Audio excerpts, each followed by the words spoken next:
Have you ever felt like you're moving through life on autopilot, almost like you're awake, but not really awake? What if I told you that the difference between just existing and truly living comes down to one powerful skill: awareness? In this video, we're going to explore how to see what truly matters, not just the noise, distractions, and surface level routines, but the deeper layers of life that most people overlook every single day. And here's the twist: awareness isn't about sitting cross legged and meditating for hours.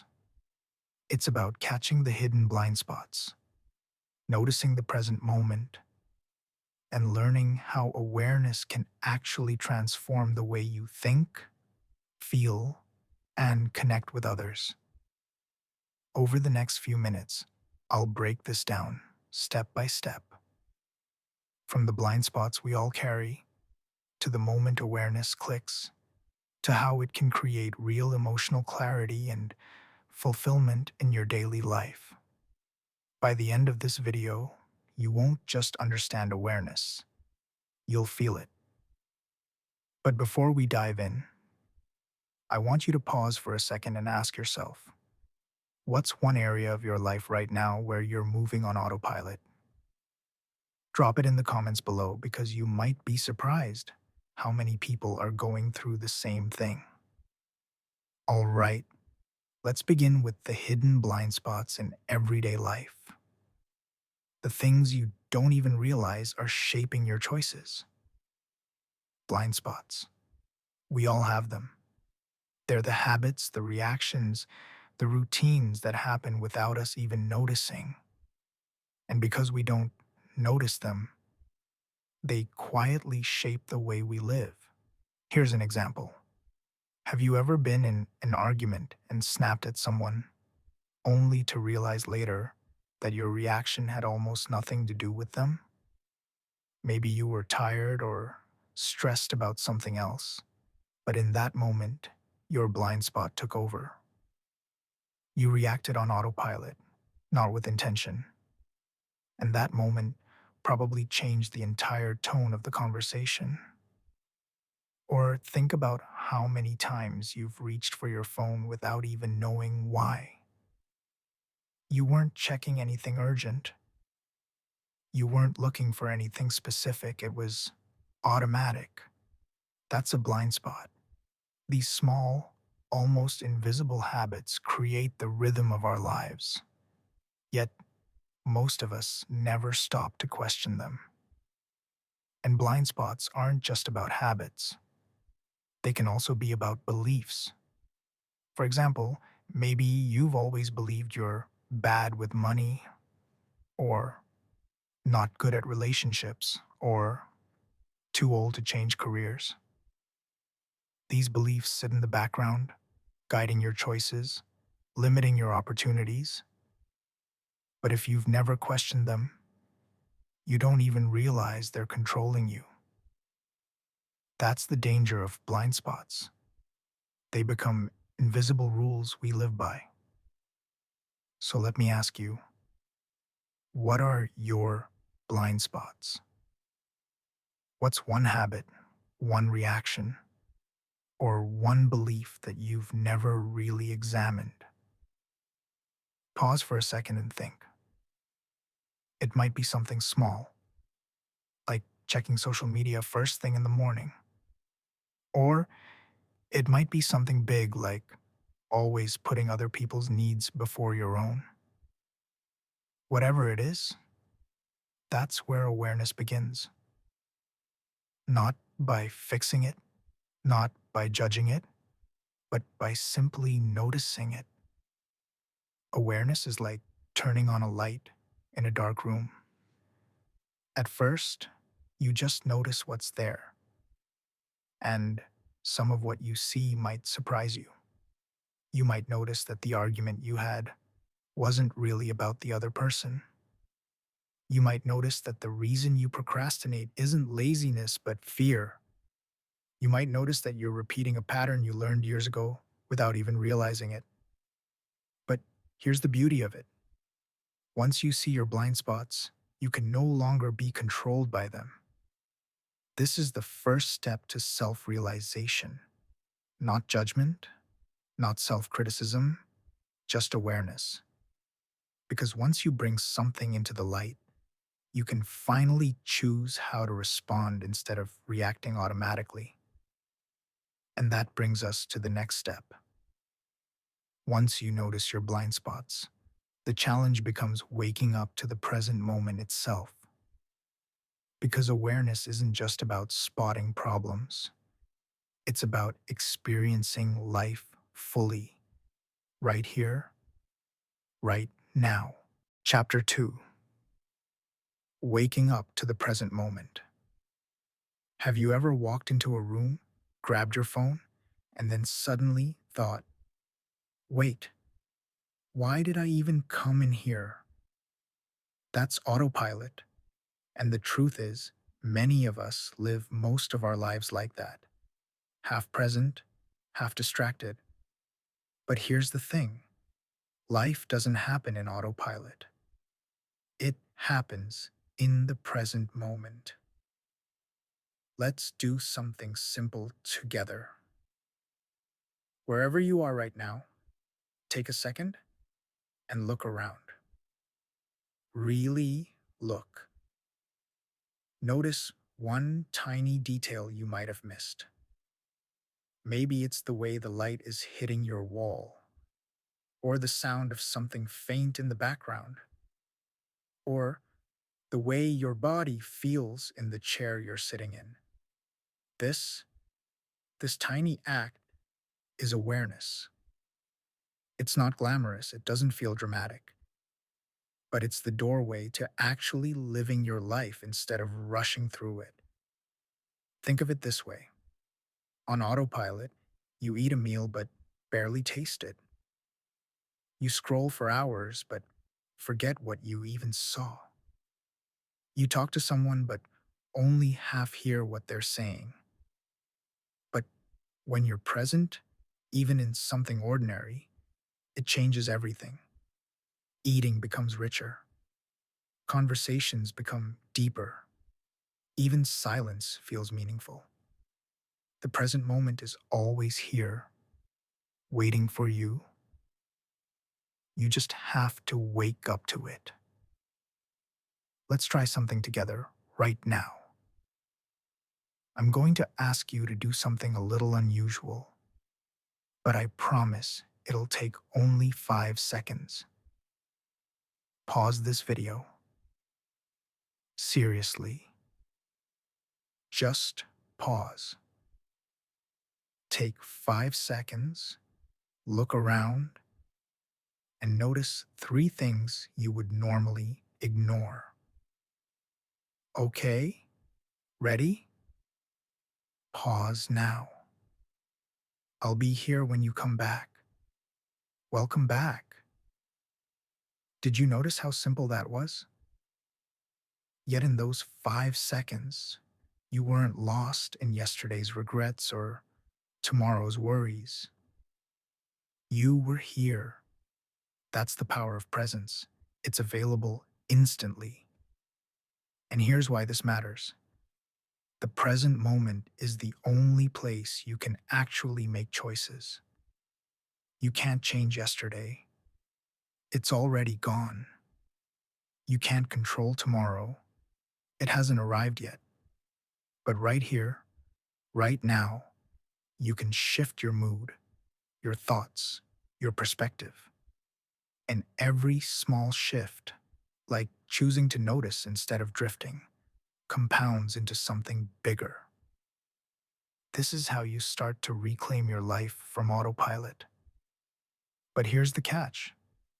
As you start practicing presence, you might notice something.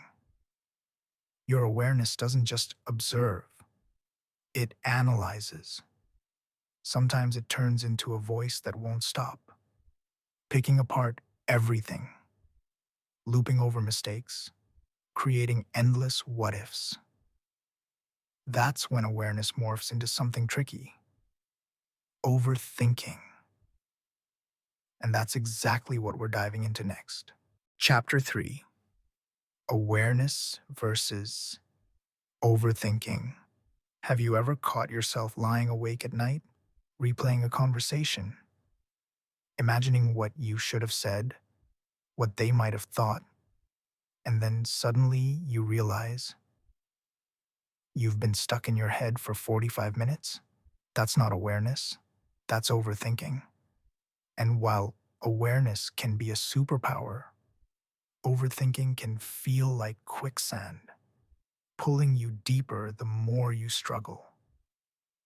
Here's the difference: awareness is noticing, overthinking is looping. Awareness says, I'm feeling nervous right now. Overthinking says, why am I nervous? What if I mess this up? What will people think? Maybe I'm not good enough. See the difference? One is observation, the other is judgment, analysis, and endless spiraling. Awareness opens a window, overthinking locks you in a cage. Think of awareness like a camera. It captures what is in a single clear snapshot.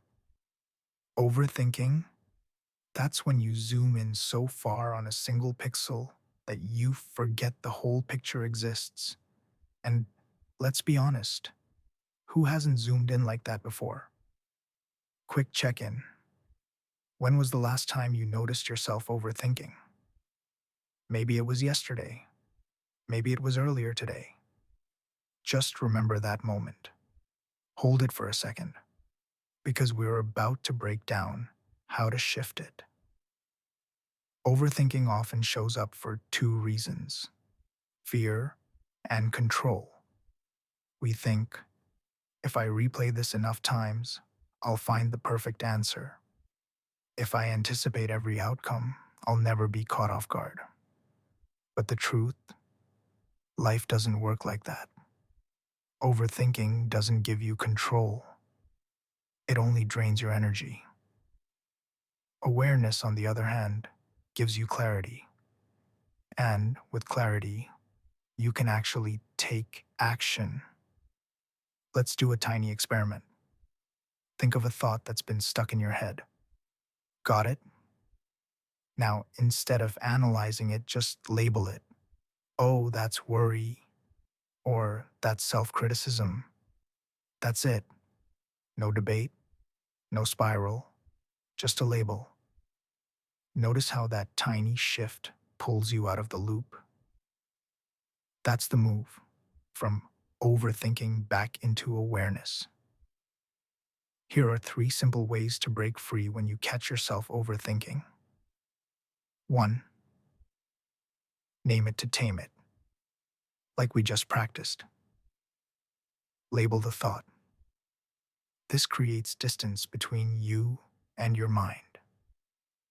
2. Shift your focus to the senses. Look around and name 5 things you can see, 4 things you can touch, 3 things you can hear, 2 things you can smell, and 1 thing you can taste. This grounds you in awareness, not analysis. 3. Set a mental timer. Give yourself permission to think about the issue for, say, 10 minutes. After that, shift. Overthinking feeds on endless time. Awareness thrives on boundaries. And here's the good news: the more you practice, the faster you'll notice when you've slipped into overthinking. At first, you'll catch yourself after an hour, then 20 minutes, then maybe just a few seconds in. That's growth. And that growth sets you up for something even deeper: emotional clarity. Because awareness isn't just about noticing your surroundings or catching your thoughts, it's also about understanding your feelings. And When you can see your emotions clearly without being overwhelmed by them, you unlock a whole new level of freedom. That's what we'll explore in the next chapter: how awareness builds emotional clarity. Chapter 4: How awareness builds emotional clarity. Have you ever had one of those days where you feel off, but you can't quite explain why? You're irritated, restless, maybe even sad, but when someone asks what's wrong, all you can say is, I don't know. That's the gap between feeling emotions and understanding them. And this is where awareness changes everything. Awareness is the lens that turns a blurry, messy storm of feelings into something clear, something you can actually work with. Think about stepping out of a hot shower. The mirror is covered in steam.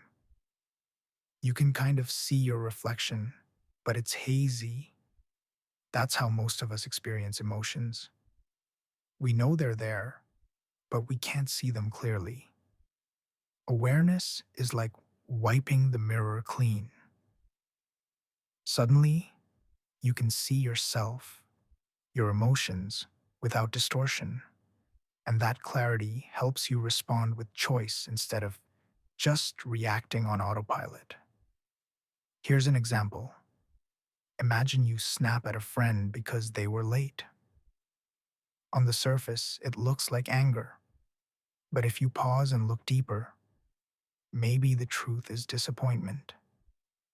You value the friendship and felt unimportant. That shift in awareness from I'm angry to I'm hurt completely changes how you handle the situation. Instead of escalating, you can actually communicate what you need. Let's try a quick experiment. Pause for a moment and think about the last time you felt upset. Got it? Now ask yourself, what was the emotion beneath the surface? Was it frustration? Or maybe sadness? Or fear? Naming it brings instant clarity, because when you can name what you're feeling, you can tame how it controls you. Here's a simple framework. Most emotions have three layers. 1. The surface reaction.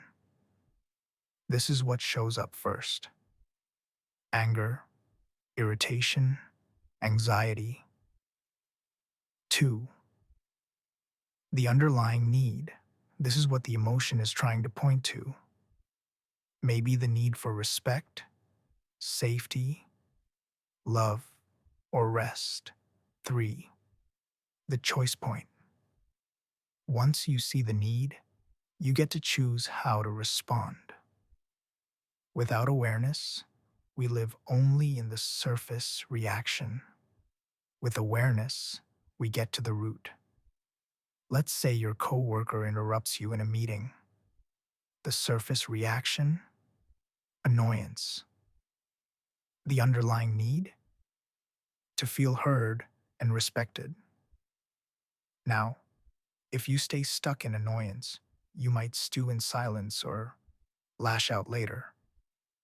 But if you recognize the deeper need, you can calmly set a boundary. I'd like to finish my thought before we move on. That's emotional clarity in action. Here's the powerful part. The more clearly you see your emotions, the less power they have to run your life in the background. Instead of drowning in stress, you can notice, this is overwhelm. I need to slow down. Instead of carrying resentment for years, you can recognize, this is hurt. I need to have a hard conversation. Emotional clarity isn't about getting rid of emotions. It's about understanding them so they become signals, not shackles. So let me ask you, what emotion tends to blindside you the most? Is it anger, worry, loneliness?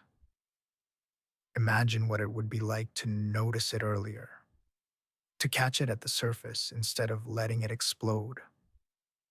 That's the skill you're building when you practice awareness. Here's a tool you can use right now. Close your eyes for a second. Take a slow breath in. As you breathe out, ask yourself, what am I actually feeling right now?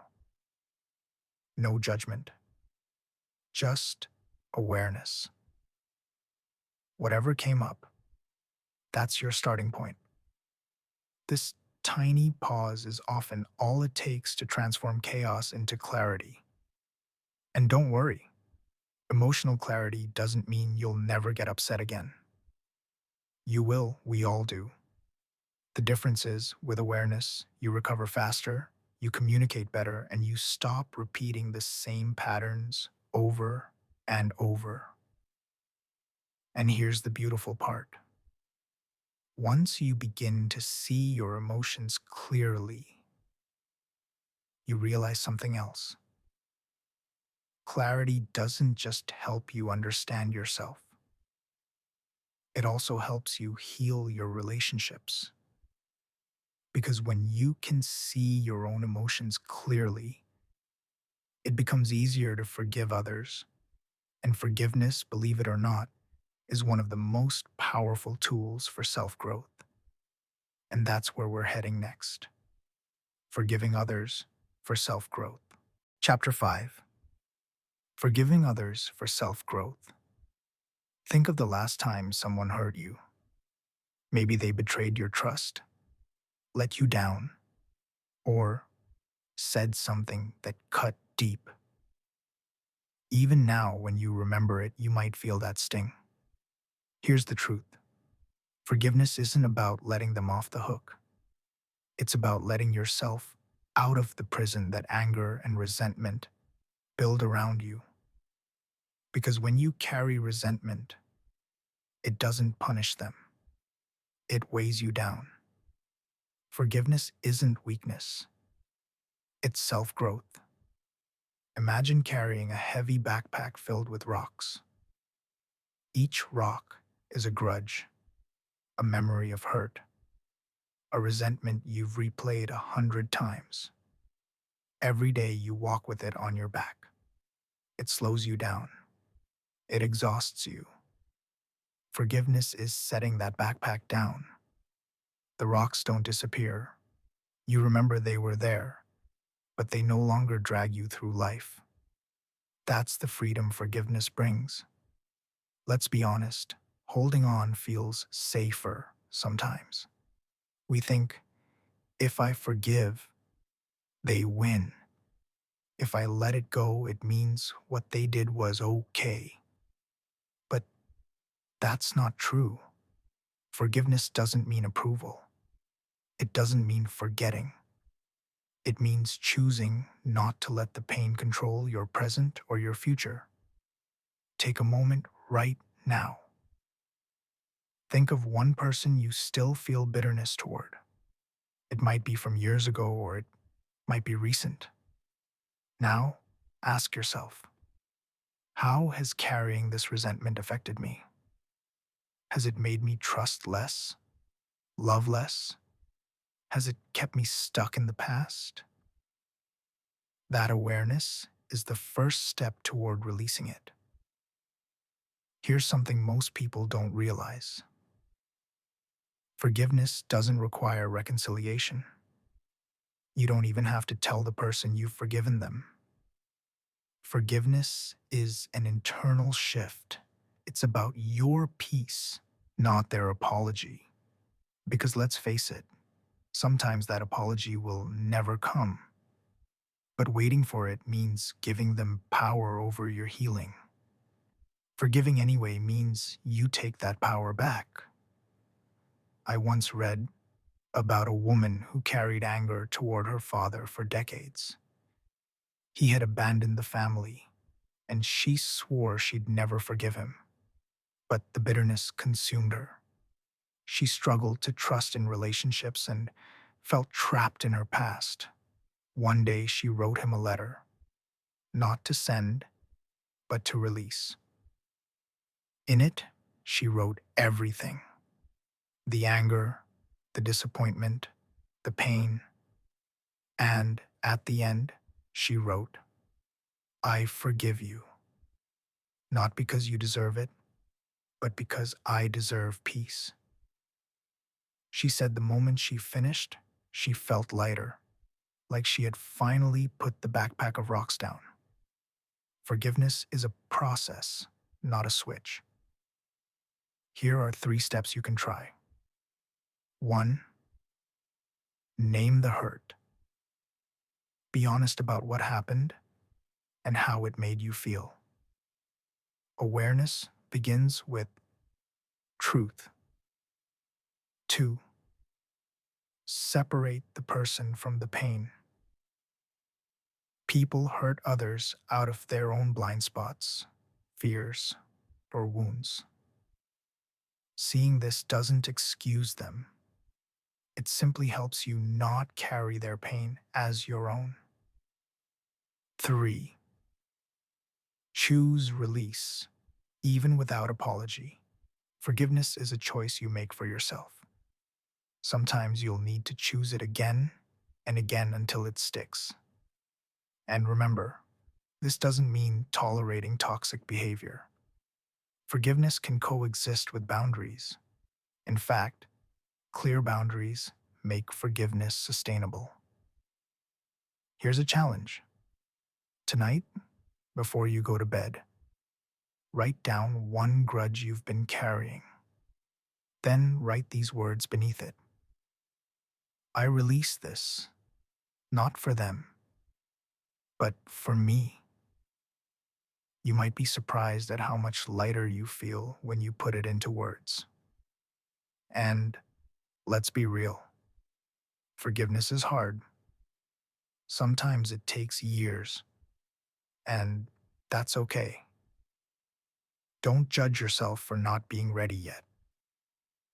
Even being aware of the need to forgive is a powerful step forward. The point isn't perfection, it's progress. Every step toward forgiveness is a step toward freedom. And here's the beautiful ripple effect. Once you free yourself from resentment, you make more space for fulfillment, for joy, for purpose, for peace. Because the ultimate goal of awareness isn't just to notice, and it isn't just to heal, it's to live fully, consciously, with a deep sense of self-fulfillment. And that's exactly where we're heading in our final chapter, living consciously for fulfillment. Chapter 6, living consciously for fulfillment. Picture this. You wake up one morning and instead of instantly grabbing your phone, you take a deep breath. You notice the sunlight through the window, the sound of birds outside, the quiet rhythm of your own heartbeat. In that moment, you're not rushing, you're not distracted, you're present. And that presence is the foundation of fulfillment. Because fulfillment isn't something you stumble on by accident, it's something you create by choosing to live consciously. Living consciously doesn't mean meditating on a mountain for the rest of your life. It means living awake instead of asleep. It means catching yourself when you slip into autopilot, when you eat without tasting, scroll without thinking, or react without awareness, and gently bringing yourself back. Conscious living is the difference between going through life and actually experiencing it. And the surprising part? It's not about adding more to your life. It's about noticing what's already there. Think about the last time you laughed so hard you cried, or the last time you felt deeply connected in a conversation, or even the last time you were fully immersed in a sunset, a song, or a simple meal. Those are conscious moments. They're fulfilling not because they were extraordinary, but because you were fully there. Here's the key. Awareness makes fulfillment possible because it clears away the noise. Without awareness, you can achieve all the success in the world and still feel empty. You can chase goals, buy things, check boxes, but if you're not awake to your own values and emotions, none of it satisfies. With awareness, fulfillment comes not from what you achieve, but from how you live. It's the quality of your presence, not the quantity of your possessions. Let's try something together right now. Take a slow breath in, hold it, then let it out. Now, notice one thing around you you've never really paid attention to before: the texture of the desk, the sound of distant traffic, the way light moves across the room, that tiny shift that's living consciously. And the more you practice it, the more fulfilling your everyday life becomes. To bring this to life, here are 3 practices you can start using right away. 1. Intentional choices. Before saying yes or no, pause. Ask yourself, does this align with who I want to be? 2. Gratitude in the small moments. Instead of saving gratitude for the big wins, notice the little things: a smile, a meal, a moment of rest. These are the building blocks of fulfillment. 3. Reflection. At the end of the day, take 5 minutes to ask, where was I present today? Where was I on autopilot? Awareness grows through reflection, and fulfillment follows awareness. Here's a challenge for you. Tomorrow, choose one ordinary activity, like brushing your teeth, walking to the car, or making coffee, and do it with full awareness. Feel every sensation, notice every detail. It may sound small, but fulfillment is found in these simple, conscious acts. I once heard about a man who used to rush through his morning coffee while reading the news on his phone. One day he decided to drink it in silence, paying attention only to the warmth of the cup, the taste, the aroma. He said that single change transformed his mornings. He no longer started the day in stress and distraction. He started it in gratitude. That one conscious choice rippled into everything else he did. Fulfillment isn't about reaching the end of life with a trophy case of achievements. It's about looking back and knowing, I was awake, I was present, I lived with intention. When you live consciously, you stop measuring your worth by what others think or what you've accumulated. Instead, you measure it by your ability to be fully alive in the moments that matter.